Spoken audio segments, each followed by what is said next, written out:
Bonjour à toutes et à tous, j'espère que vous allez bien, très bien, car c'est Nasvap pour une nouvelle vidéo. Et là, aujourd'hui, nous allons tester la V-Pipe Mini. Donc, on va analyser cette petite V-Pipe en détail. Donc, n'hésitez pas à mettre un gros pouce bleu et à visionner une type et à visionner une pub sur mon Utip qui est en lien en dessous dans la description ou à faire un petit don, aussi petit soit-il, pour compenser la démonétisation injuste de YouTube qui considère que la vape, c'est comme des produits du tabac injustement. Donc là, on va voir cette petite pipe. Donc, elle se présente dans un packaging comme ceci.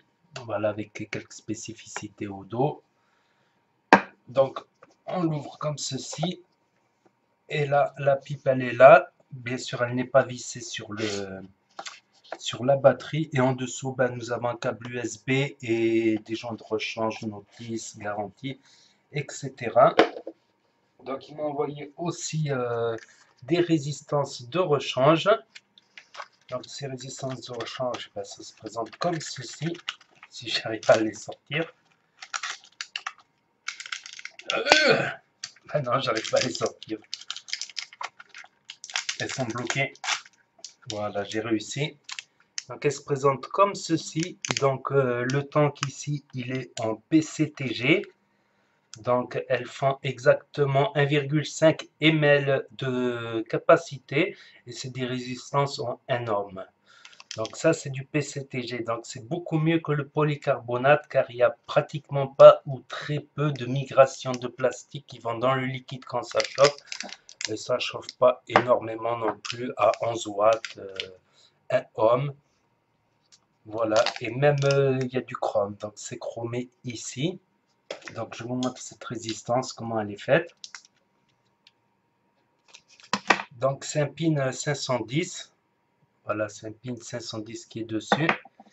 Je ne sais pas si on va bien les voir, mais il y a des petits trous d'airflow s'il veut me faire la mise au point. Non, il ne veut pas. Bref, il y a des petits trous d'airflow ici. Voilà, et ça, faut le garder, ça. Le top cap qui sert de drip tip, faut le garder parce que voilà, les résistances ne sont pas vendues avec ça. Donc ça, il faut le garder. C'est en métal, donc c'est un drip tip propriétaire. Voilà un petit diamètre pour du MTL à 1,1 ohm, il me semble. 1 ohm. 1 ohm. Et on peut retirer le plastique en appuyant comme ceci, voilà, pour imbiber un peu les arrivées de liquide. Donc la première version, les arrivées de liquide étaient très petites. Et là, dans cette deuxième version, ben, les arrivées de liquide sont un peu plus grandes, donc je pense que du 60-70 VG, ça peut passer. Là, pour le test, j'ai pas pris de risque, j'ai mis du 50-50 en sel de nicotine. Donc ensuite, il suffit de le visser comme ceci sur la batterie. Mais en cas, juste après, le temps d'après, j'essaierai d'y mettre du...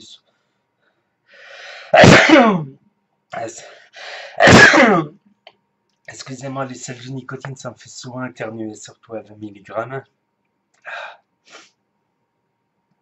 Donc j'essaierai du 70 VG. Juste après, je marquerai dans le commentaire épinglé en dessous. Donc la batterie, que je ne dise pas de bêtises, elle fait 360 mAh exact. Elle envoie du 11 watts et c'est un alliage de zinc.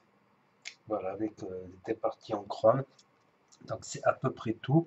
Donc pour la recharger, il faudra sortir le câble USB, le brancher sur une prise et venir le brancher là. Voilà, et là ça va s'allumer. Vous voyez, ça s'allume ici. Il y a un petit film de protection aussi là-dessus. Donc 350 000, 360 mAh, c'est pas énorme. Mais si vous vapez que occasionnellement, bah, ça peut vous faire l'après-midi. Si vous vapez beaucoup, ça vous fera beaucoup moins qu'une après-midi. Donc 360 mAh et originalité, c'est qu'il n'y a aucun bouton, même pas un bouton pour l'éteindre. Ça, j'étais surpris. Il n'y a même pas un bouton pour l'éteindre en fait. On visse et on vape. Pour de la simplicité.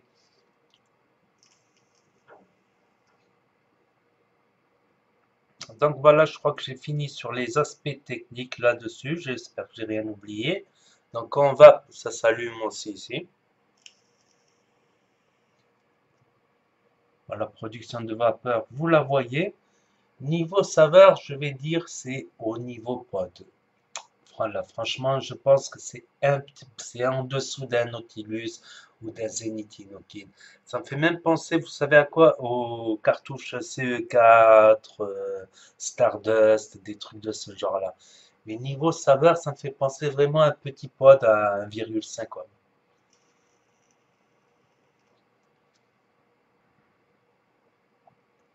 C'est pas exceptionnel, on va dire, niveau saveur. À la limite, pour un tabac, ça peut très bien le faire. Ben, les amateurs de pipe, ils aiment bien les liquides au tabac. Donc, avec un bon liquide tabac dedans, ça peut le faire. Justement, ça rendra un goût assez neutre, proche du tabac. Ou sinon, du frais. Du frais, ça passe. Parce que le frais très sucré ou le très très frais, ben, on le ressent. Même si voilà, le claireau n'est pas un claireau de type Nautilus ou au-dessus.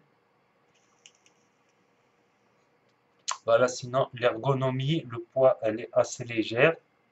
Voilà, elle est assez agréable au toucher, il n'y a rien qui pique, il n'y a rien qui... Voilà, tout est agréable d'ici à là au toucher. Voilà, les airflows, c'est assez serré quand même. C'est des minuscules trous d'airflow.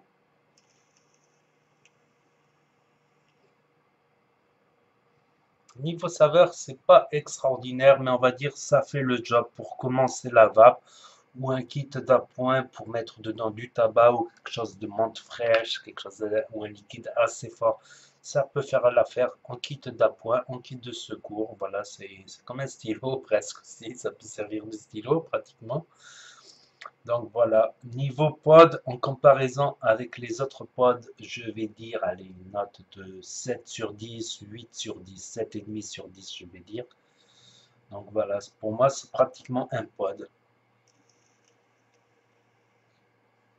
Il y a la V-Pipe 2, la grande V-Pipe qui doit envoyer beaucoup plus. Ça, j'en sais pas grand-chose. Comme j'ai dit, en point négatif, pas énormément d'autonomie. Niveau saveur, c'est bien en dessous d'un Nautilus, par exemple.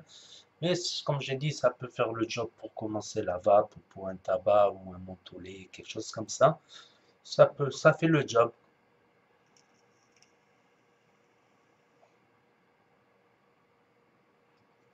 Et merci à tous ceux qui jouent le jeu et qui regardent une petite pub dans mon YouTube qui est en lien dans la description et dans le commentaire épinglé, ou qui font un petit don. Aussi petit soit-il, il n'y a pas de petit don pour compenser la monétisation. Si tout le monde joue le jeu, ça pourrait m'encourager à voilà, continuer à faire des revues de vape. Et n'oubliez pas de mettre des pouces bleus si vous ne voulez pas avoir des trahis, à commenter, à partager, à vous abonner, à cliquer sur la cloche. Et je vous dis à très bientôt les amis les potos pour de nouvelles vidéos, tests et tutos. C'était Nasvap pour vous servir. Et vous savez très bien que si le courant passe, et ben la cigarette trépasse et ça va peu bien.